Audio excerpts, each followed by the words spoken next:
Without objection. Thank you, Mr. President, very much. I want to start tonight by addressing those on my side of the aisle. My friends, I'm taking the floor with a simple message to you. Don't give up. We cannot give up. We can't afford to give up. The American people are demanding we don't give up. They're demanding we get up and we fight back. We have to fight back against the attacks on our healthcare system, against the attacks on families across our country, especially the poorest, on reproductive rights. We can't give up. On our neighbors seeking asylum or education through our country's lawful processes. We can't give up. On affordable energy that keeps the lights on, bills low, and our air clean, wind, solar, all-electric vehicles, battery storage technologies, the future. We can't give up. Republicans have taken a battering ram to the American healthcare system, a system that was already too expensive, too inaccessible, too complicated for too many Americans. And what have they done? They've passed legislation to slash $850 billion from Medicaid, $500 billion from Medicare, $300 billion from the Affordable Care Act. And they're slashing NIH research on Alzheimer's and cancer, diabetes, Alzheimer's, slashing the funding to find the cure to the diseases which run through every family in America. Just slashing it. Slashing the Centers for Disease Control. Slashing it. Just an absolute evisceration of the healthcare system in our country. And what are we going to see? According to Yale University, 51,000 additional deaths per year over the next 10 years. 500,000 people dying because of the cuts in those programs. 500,000 people dying. That's what the Republicans have done in their big, beautiful bill. People are going to die because of that. And how have they done it? Well, Trump and his backers have done this by breaking the basic functions of democracy, violating institutional norms, treating people's lives as expendable. He's done it through corruption, intimidation, illegal power grabs, and plain cruelty. Already, the Republicans cut $2.5 billion from the National Institutes of Health, $11.4 billion from the Centers for Disease Control, cut programming for mental health, environmental health, reproductive health. People are about to receive notices that their insurance costs are going up. They're going to be skyrocketing. Hospitals and Planned Parenthood clinics are already closing. Americans aren't experiencing this one at a time because it's happening all at once across our country. Republicans acted on Trump's big oil-funded vendetta against wind and solar energy by cutting incentives for the cleanest and the cheapest sources of electricity, all to pad the pockets of their fossil fuel friends. The oil, the gas, the coal industry. The companies that have created the climate crisis are the ones that have given hundreds of millions of dollars to Donald Trump for his election last year, and now they're collecting by promising to destroy wind and solar and all-electric vehicles and battery storage technologies, the competitors to the energy sources of the 20th century and the 19th century, destroying the future for young people who are looking to a clean energy future in the 21st century. And Trump's one big ugly bill eliminated the residential clean and efficient energy incentives.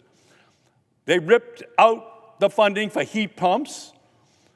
They're pretty much pulling them out of the walls, pulling solar panels off of roofs. In other words, committing highway robbery on homeowners who want to lower their bills, breathe clean air, and ensure a livable future for their families. The big ugly bill is going to mean a lot of big ugly health care, big ugly higher energy bills arriving in the mail by the millions for families all across our country. Republicans are forcing us backwards. Republicans are looking at America in a rearview mirror, not straight ahead towards the future which we should have for every family. A cleaner, healthier, more fair, more safe future for everyone. No, that's not where they want to take us. And Democrats must stop the bleeding and fight hard for something better. And that means us. As part of that fight, we should not agree to a government funding deal that makes Americans' lives harder and more expensive. We can say loud and clear that we want to reverse Medicaid and affordable care cuts. No cuts for research into cancer and Alzheimer's and diabetes. No attacks on affordable, renewable energy. No cuts to affordable housing, to save public broadcasting, to protect public weather services, to save the EPA from being destroyed. The Republicans are turning EPA into every polluter's ally. It's an open door for the oil, gas, and coal and polluting industries all across our country over at the EPA right now. DOGE is just saying, welcome, tell us what other environmental protection you want us to take off of the books that have helped to increase life expectancy in our nation. And beyond our fights for programs that help working families, we should not agree to a government funding deal that doesn't stop the lawlessness of the Trump administration. The Trump administration must spend what Congress allocates. If Republicans won't say that out loud, that Donald Trump should follow the laws passed by this legislative body, what good are the funding laws that the House and Senate pass that are signed by the president? What's the whole point of having a House and Senate? If Donald Trump and Russell Vogt over at OMB says, we don't have to pay any attention. OMB is not written into the United States Constitution. There was no revolution to make sure that Russell Vogt at OMB gets to decide which programs get funded. When people were going down Mass Ave in Massachusetts, from Arlington to Lexington to Concord, they were saying no taxation without representation. We want a House. We want a Senate. We're going to have a revolution. We don't want a king. We want controls. We want safeguards. Because if we can pass a bill that funds programs that better the lives of Americans in every state, but Republicans refuse to commit that they won't then cut that same funding with a partisan vote later because Trump tells them to, what good are our funding laws? What was the whole point of bipartisanship in the first place? And even if Republicans say that they will keep the promise of that funding, how can we believe them? How can we buy their promises when they've broken them before over and over again? As recently as this month, they broke their promise. Republicans are the ones who started the government shutdown on January 22nd, the day of the first executive orders to cut funding across the government. We started this administration with Trump unilaterally and illegally withholding bipartisan past funding from whole departments like USAID to targeting individual recipients such as Harvard University in Massachusetts, cutting the funding at Harvard for cancer, for Alzheimer's, for diabetes, for Parkinson's, for the diseases which they were looking to find the cure for families. Republicans then unilaterally passed a continuing resolution last March because they and Trump refused to negotiate with Democrats. Republicans unilaterally passed a reconciliation bill to fund only their priorities, including lavish tax breaks for the wealthy, huge increases to the Defense Department budget, while gutting Medicaid and food assistance. and Medicare and kicking 10 million Americans off of health care. 10 million Americans are going to lose their health care. Halting funding to clean up our air, causing energy bills to spike by attacking affordable, renewable energy. Republicans also raised the debt limit in that bill because they didn't want to negotiate with Democrats over that. Republicans unilaterally passed in the dark of night cuts to public broadcasting and global health just a couple of weeks ago, even though Congress had previously passed that funding on a bipartisan basis. Democrats, Republicans vote for it, goes down to the White House, president signs it, and the president says, oh, not binding on me. I can now do whatever I want. So everything that's taught the kids in the 6th grade about how our bills become law, that's just going into a shredder. That's just etch-a-sketched right out of history. The president wants to be a king. And that's where it all started 250 years ago, right along Massachusetts Avenue in Massachusetts. The redcoats are coming. King George wants to be controlling us without any representation from the people who are in the colonies. That's what we fought for right here. The whole revolution was fought to build this building so that there was representation. Republicans just don't care about it. And just this month, Trump's budget czar, Russell Vought, said he wanted the appropriations process to be less bipartisan. Less bipartisan. Remember when Trump said he didn't know anything about Project 2025? Remember when he said that? They asked him in September of 2024, what about Project 2025? Don't know anything about it, says Trump. In October, what about Project 2025? Don't know anything about it, he said. Well, Russell Vought is now the head of OMB. He wrote Project 2025. Trump gave the job to Russell Vought to then implement Project 2025. Would you all agree that the president had a very high prevarication coefficient as he was talking about his knowledge of Project 2025? Do you all agree he knew exactly what he was doing? He was just lying to the American people? I think so. The White House and Vought are saying they will use their own pocket rescissions, just another term for illegal impoundment of taxpayer money, to enact DOGE cuts in anything that Congress passes. So I'll quote Mark Twain to my Democratic colleagues. There is nothing to be learned from the second kick of a mule to your behind. Maya Angelou put it more nicely. When someone tells you who they are the first time, you should believe them. So Republicans are already plotting to eliminate the Department of Education through another partisan vote to steal taxpayer money for their own purposes. And I don't want to urge them to do the right thing, because I have no confidence and no evidence that they will do the right thing, regardless of our request that they remember the bipartisan spirit that has always defined the appropriations process. To quote the great comedian Oscar Levant, they'll double-cross that bridge when they come to it. That's who they are. They're double-crossers. And we can all see what happened in that rescission process, and we know they're planning more double-crossing coming right down the line.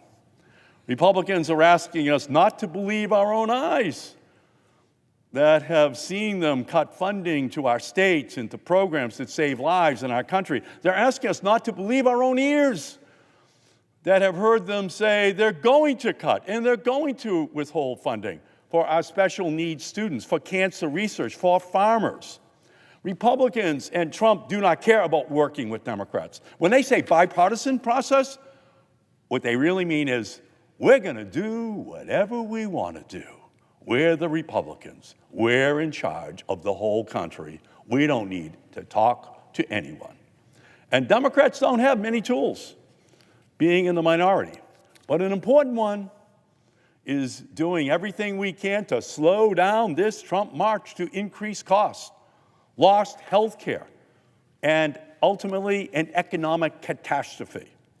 So I've continued to vote against all Trump nominees because their only job is to execute Trump's illegal and unconstitutional agenda. I'm voting no. Those who have gotten bipartisan support have acted in their jobs just as partisan as the rest of them. Anyone who has stood up for independence and the rule of law, they've been fired by Trump. Just show that you have independence. Just show that you're going to stand up for the Constitution. Just raise a question. They fire you in the Trump administration. And what have Republicans done about it? Nothing.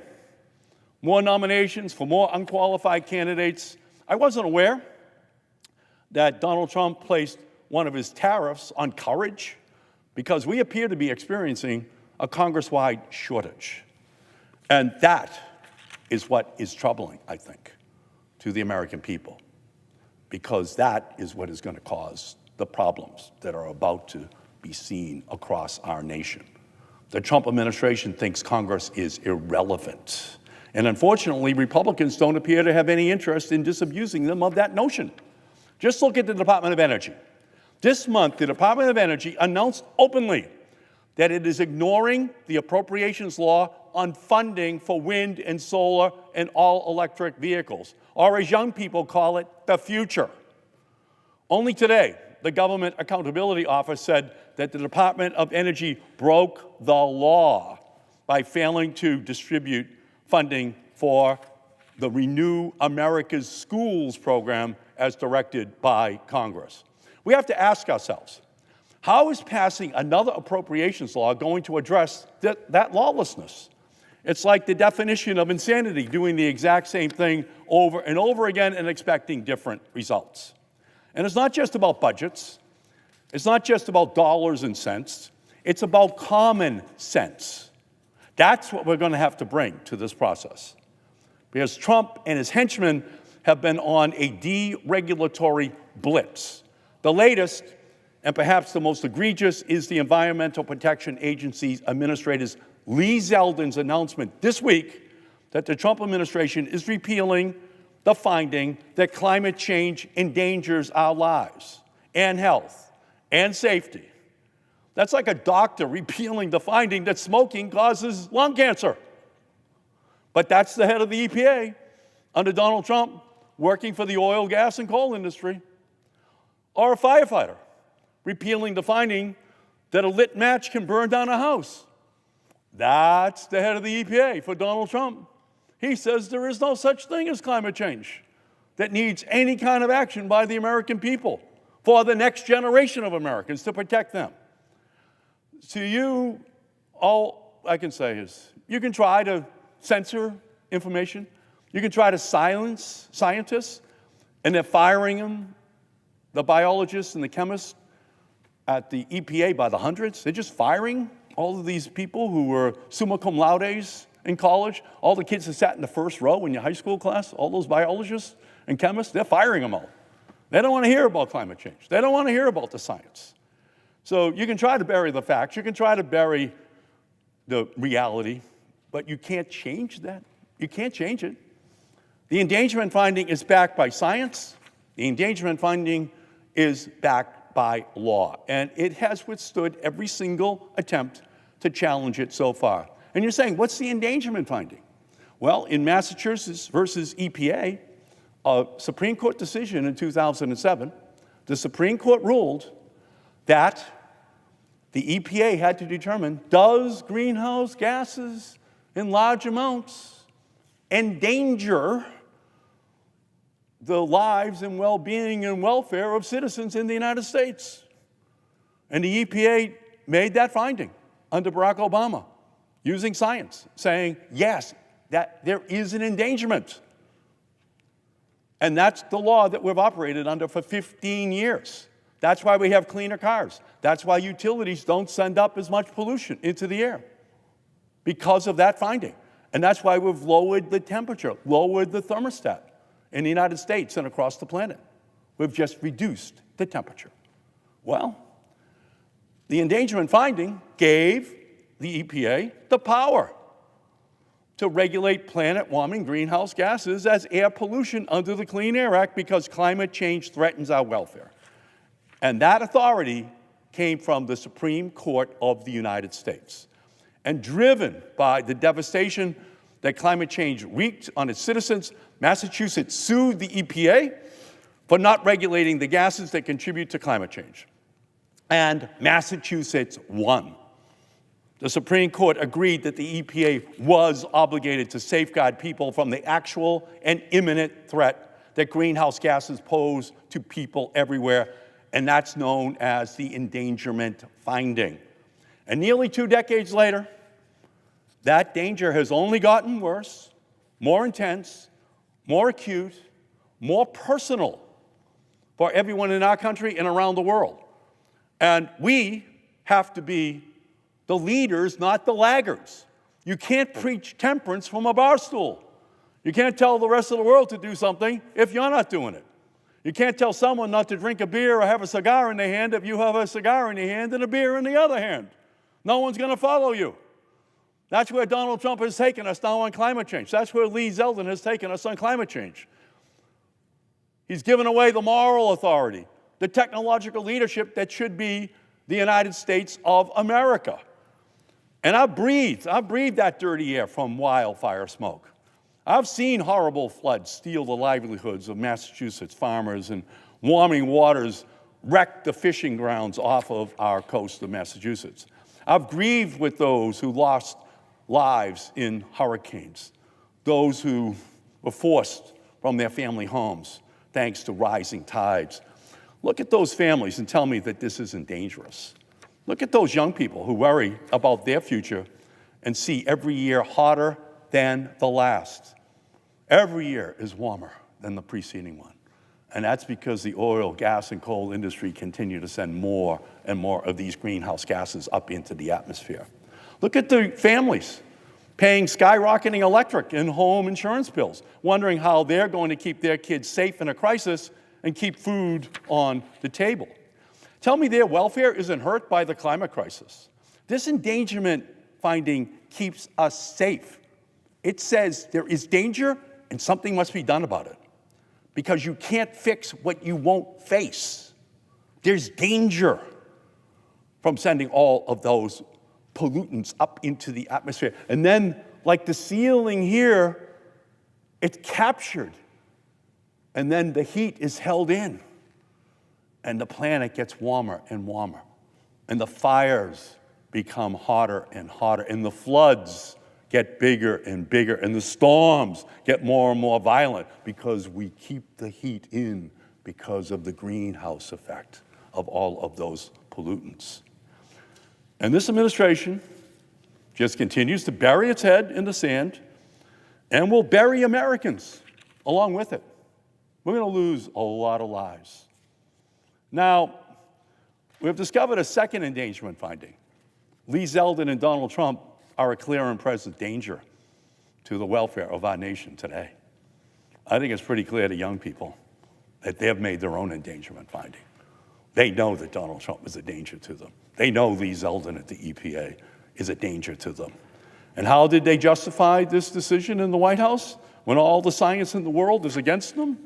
The Trump administration found 5 crank, faux scientists and gave them a platform for lies and misinformation. And these known climate deniers argued our seas aren't rising more quickly, and that extreme heat caused by global warming can't affect our crops. And putting these 5 climate deniers in charge of a climate science report is like putting a vaccine denier in charge of the National Health Agency. Wait, I'm sorry. They did that as well. They did that as well. A vaccine denier running the Department of Health and Human Services. It's unbelievable. In an era where science should be venerated, in fact, it's just being disregarded across all of Trump's agencies. This report, put out by the Department of Energy, ignored the overwhelming scientific consensus and ongoing body of evidence that climate change puts us in danger, evidence that we are already bearing witness to. And you don't need to be a climate scientist to see that storms are becoming more furious and more deadly. Just this month, We saw extreme weather take the lives of loved ones in Texas, in their flooding, in New Mexico. And those floods were supercharged by climate change. And that climate change was driven by the greed of the fossil fuel industry, by the oil, gas, and coal industries. This sham Department of Energy report is an attack on common sense, and it's an attack on public safety. Trump and Zeldin are arguing that American transportation emissions don't contribute to global climate change. EPA's own data shows that if our transportation sector was a country, it would be the 4th largest emitter of greenhouse gases in the world. They argue that sea levels aren't rising, that warming temperatures can't kill, that climate denial, it's gonna cost lives. They're just denying science. They're denying reality. They're denying what everyone sees 3 nights out of 7 on their television sets as the lead story of these wild storms, wildfires that affect all parts of our country. They're saying that warming temperatures can't kill. Well, again, climate denial costs lives. This is Trump's America, where EPA stands for every polluter's ally. Just revolving door. Come on in. Tell us what environmental regulation is making you less profitable, and we'll give you permission to ignore those environmental laws and send more pollution up into the air, create more cancers, more asthmas, more disease in children and pregnant women. We'll just give you the permission slip to go and do it. Because where your health is sacrificed for their wealth, Trump and Zeldin and their whole cabal of polluters should be ashamed, and they should be held accountable. From day one, Trump has had it out for any technology that might save money for working Americans, usually for reasons that range from the personal, like his problems with water-efficient toilets, to the personally enriching for Donald Trump. Look at wind power. Trump's crusade against wind power dates to 2006, when he bought an 1,800-acre estate in Scotland near a planned wind farm that he warned would be, quote, really ugly. You know, he just wants better views for the golf courses for which he's willing to violate our ethics laws. And look at his fossil fuel donors. In April of 2024, Trump demanded $1 billion in campaign donations from the fossil fuel industry at Mar-a-Lago. Give me $1 billion, he said, and I will take care of all those environmental problems for you. And the fossil fuel industry, they've been cashing it in for favors ever since. In the first 2 weeks alone, in the Trump administration, Trump's top 15 fossil fuel billionaire donors, otherwise known as the oilgarchy, increased their wealth by a collective $2.4 billion. In the big ugly bill, mom and pop taxpayers were forced to give $18 billion in handouts to big oil and big gas. That's the one big beautiful bill that the Republicans brag about. Do they brag about the $18 billion they gave to the oil, gas, and coal industry? You're not going to hear that when you hear the litany of the things that they were concerned about. And that's on top of the $35 billion the fossil fuel industry already gets in tax breaks and has gotten for decades and decades and decades and decades. You know what drives them crazy? When we give tax breaks for wind and solar, all electric vehicles, battery storage technologies. That's what drives them crazy. When the competition can finally get up and compete. That's what Donald Trump is doing in return for the funding from the oil, gas, and coal industry. He's just unleveling the playing field so that the fossil fuel industry, as they were in the 19th and 20th century, can dominate in the 21st century, regardless of the environmental impact, the health impacts on the American people. The result of Trump's showboating on trade, besides higher costs for American families, Trump said the European Union would buy $750 billion of energy resources from the United States over the next 3 years. You heard him say that just last week. This is more than pay to play. It's pay to slay our chance at a livable future, our clean air, our clean water, our affordable energy bills. The one big, beautiful bill, a tax on clean and cheap energy, just absolutely are ahistorical. In the one big, ugly bill, Republicans took aim at the cheapest form of energy out there, renewable energy. It's cheaper than oil and gas and coal. And they hate that now. It's a young person's vision for the future. Their legislation essentially puts a new tax on cheap, clean power, raising costs for ratepayers everywhere as projects to install new generation slow to a crawl, which is deeply ironic given that nearly 80% of clean energy investments from the Inflation Reduction Act of 2022 that they sought to destroy have gone to Republican districts, creating hundreds of thousands of jobs in red districts across this country. Think about that. Trump is actively working to destroy economic growth and jobs in the very places that got him elected. More demand, less supply. More cost, less relief. Bills going up by more than $100 a year per family. We're already seeing energy costs start to spike, rising nearly 3 times higher this year than during Biden's term and rising 3 times as fast as general inflation. This is a predictor of coming atrocities due to the big, beautiful bill. Electricity rates are spiking across our country. People are seeing it in their bills on their kitchen tables. Energy is getting more expensive more quickly for every family across our country, and that's all thanks to the Republicans' big, ugly bill. But that's not all.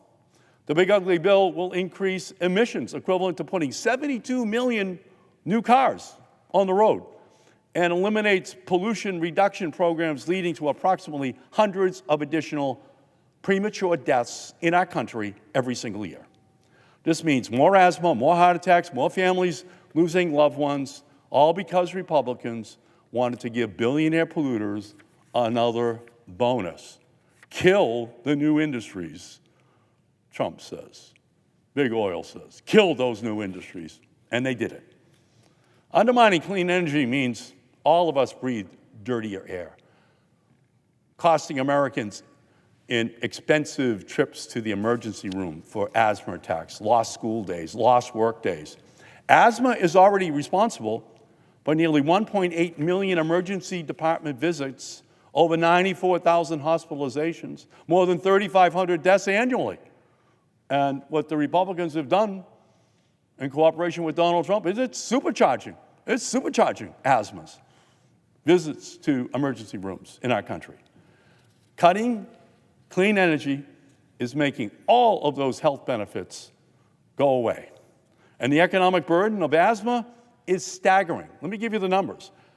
It costs our healthcare system approximately $50 billion each year, almost $3 billion in lost school and work days, and $29 billion from mortality.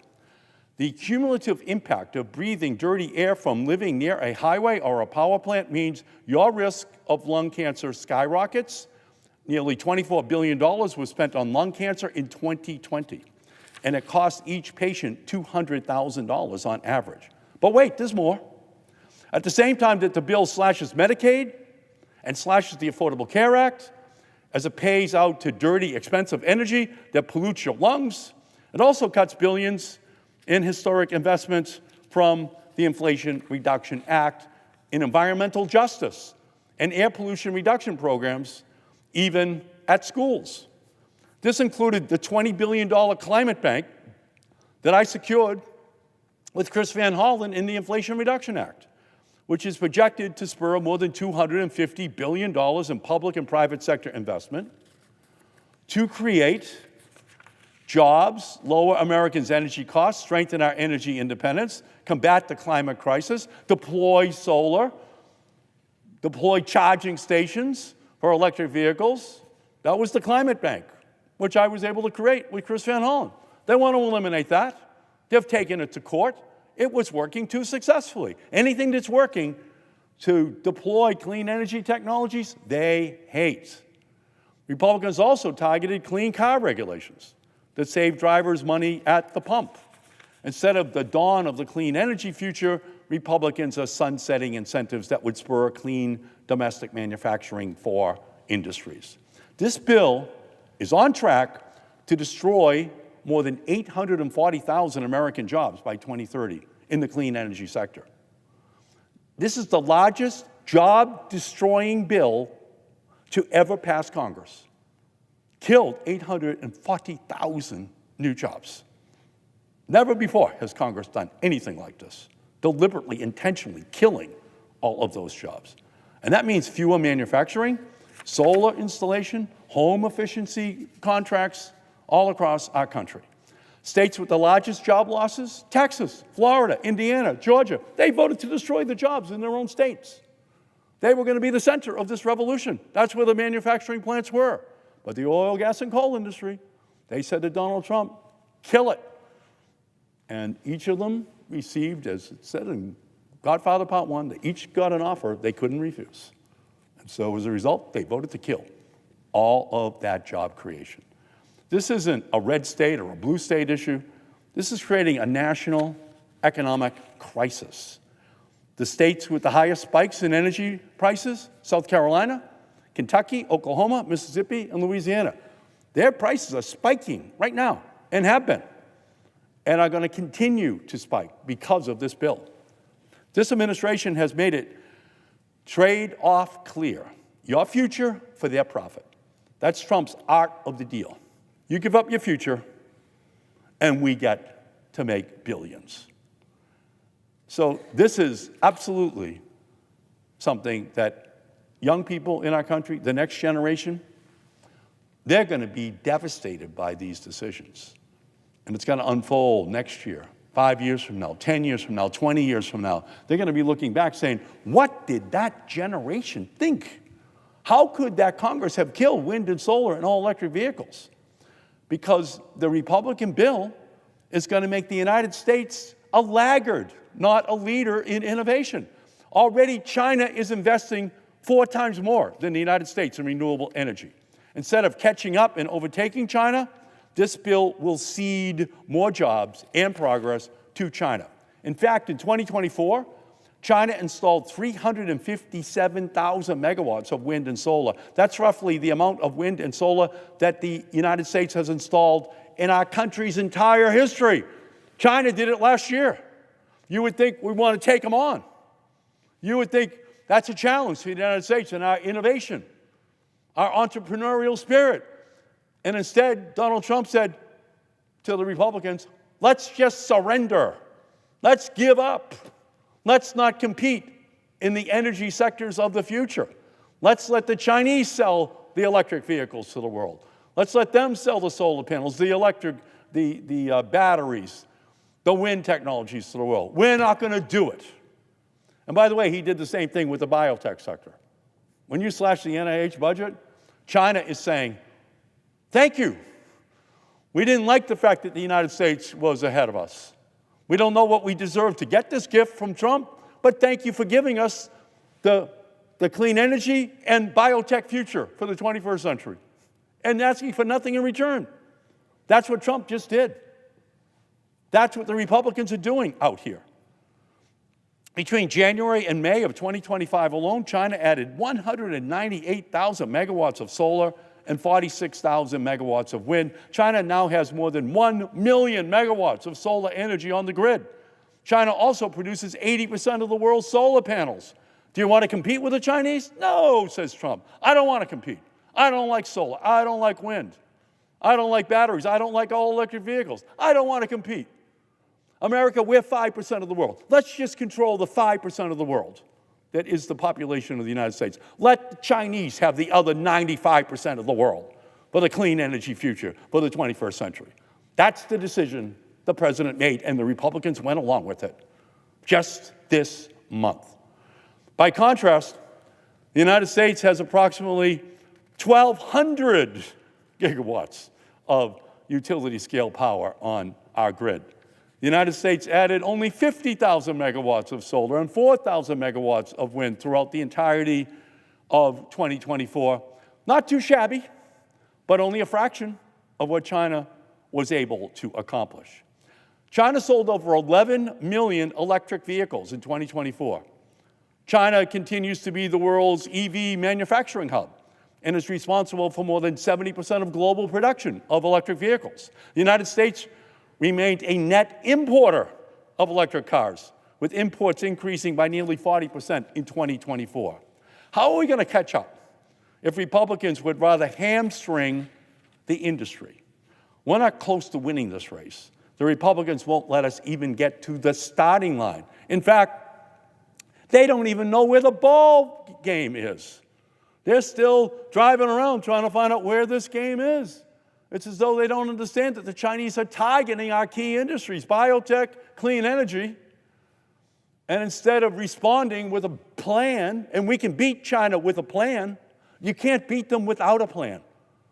And what they did, the Republicans, in unison with Donald Trump, with J.D. Vance breaking the tie, the Vice President of the United States came here to cast the vote that said, we're giving up on biotech, we're giving up on clean tech, we're just going to let the Chinese have it.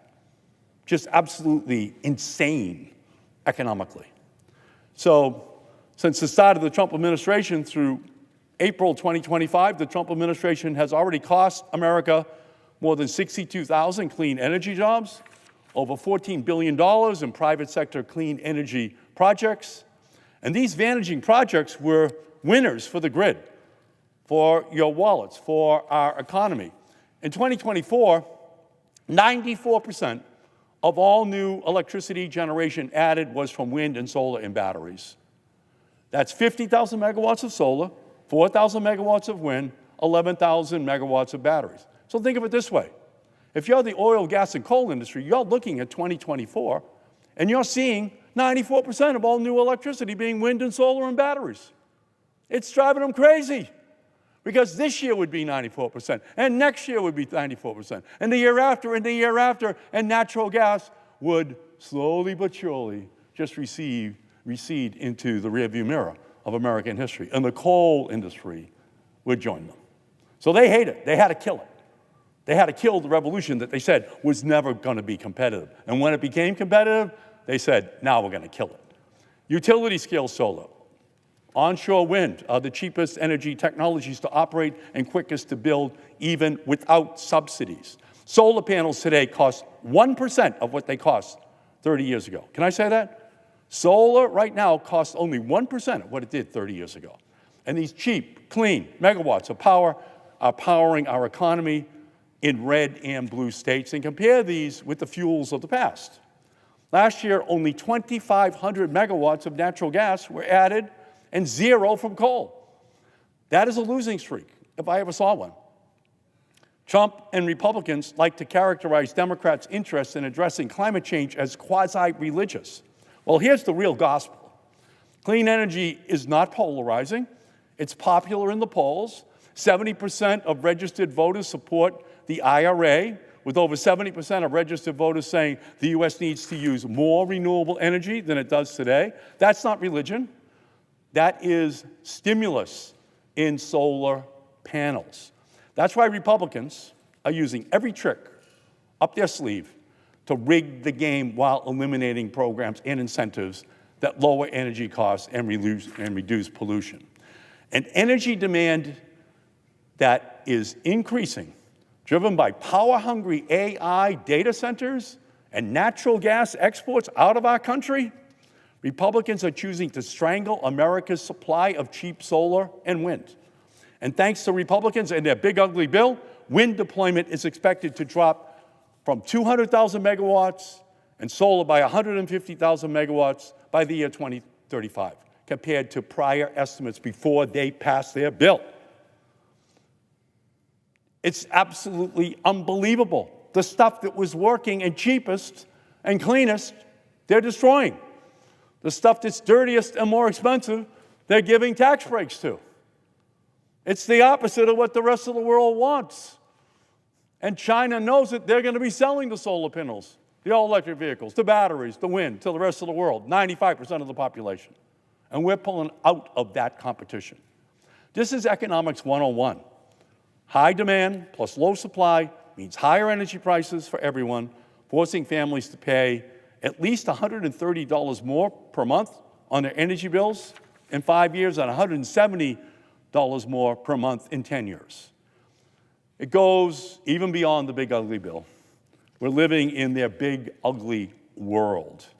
Earlier this month, the Department of Interior released a memo stating that all decisions related to wind and solar energy projects on federal lands now requires the Secretary of Interior, Doug Burgum's personal sign-off. Who's Secretary of Interior Doug Burgum? He was a fossil fuel guy. Now you got to go to the fossil fuel guy to get permission to deploy wind and solar. A few weeks later, the Trump administration came out with new measures to further sabotage wind. And the staff at the Department of Energy are now full-time coal lobbyists. Can I say that again? The staff at the Department of Energy are full-time coal lobbyists who've been brought in. Coal, yeah, the dirtiest source out there, both a major contributor to the climate crisis and to the public health threat for communities nearby. That's who's running the Department of Energy. Just like Trump, coal is outdated, costly, dangerous. Perhaps it's no surprise that he's in a weird love affair with coal. Just weird that he loves this technology from 100 years ago. He just can't move to the future. Coal has shrunk from nearly half the country's electricity generation in 2008 to only 15% at the start of this year, a trend driven primarily by competition from cheaper fossil gas and renewables. Building new solar, even solar plus storage, is now cheaper than running existing coal plants in the United States. It's already winning. From today's Twitter post of coal captioned, quote, "She is the moment." A type of coal, mind you, that has not been mined in the US for more than 80 years, to spreading misinformation that coal is critical to modern technology. Some of the coal love affair has just been plain weird. But more concerningly, they're actively spending your ratepayer dollars to keep retiring coal plants online. When Trump's sham energy emergency executive order, he's enabled the Department of Energy to use emergency authority to keep coal online, forcing working families to pay more in order to line the pockets of those big oil billionaires. That is not an energy emergency. This is a Trump energy tax on the American public. It's a deliberate strategy to make sure working families stay dependent on a damaging fuel source that makes a handful of billionaires richer by the day while everyone else pays the price in higher bills and the deterioration of their health. The truth is that Trump's gutting of cheap and reliable wind and solar has created the reliability risks to our grid, in addition to the rapid proliferation, massive load-sucking data centers. AI is incredibly energy intensive. One ChatGPT search uses 10 times the amount of power needed for a Google search. It took the energy consumption of 28,000 households to train ChatGPT-4. Data centers are expected to demand up to 130 gigawatts of electricity load by the end of this decade, equivalent to the electricity used by about 100 million United States homes. This will require adding 10 to 20 additional gigawatts per year to the electricity grid. Data centers are expected to demand Senator's time up to, has expired. Do you need a moment to wrap up? I thank you, Madam President, and I will conclude. And I will be back because this subject is just too important. We are now in a climate crisis. It's only going to worsen. NOAA is predicting higher than normal hurricanes coming our way. They're going to be supercharged. The planet is running a fever, and there are no emergency rooms for planets. We have to engage in preventative care. The Republicans have removed that care. And so we have to have this debate, this discussion. And I thank my colleagues, but especially my Democratic colleagues. We have to continue to fight. We have to continue to stand. We have to continue to ensure that the American people know that we're in this battle for the clean energy future for the next generations of young Americans who are out there depending upon us to lead that fight for them. And with that, Madam President, I yield back.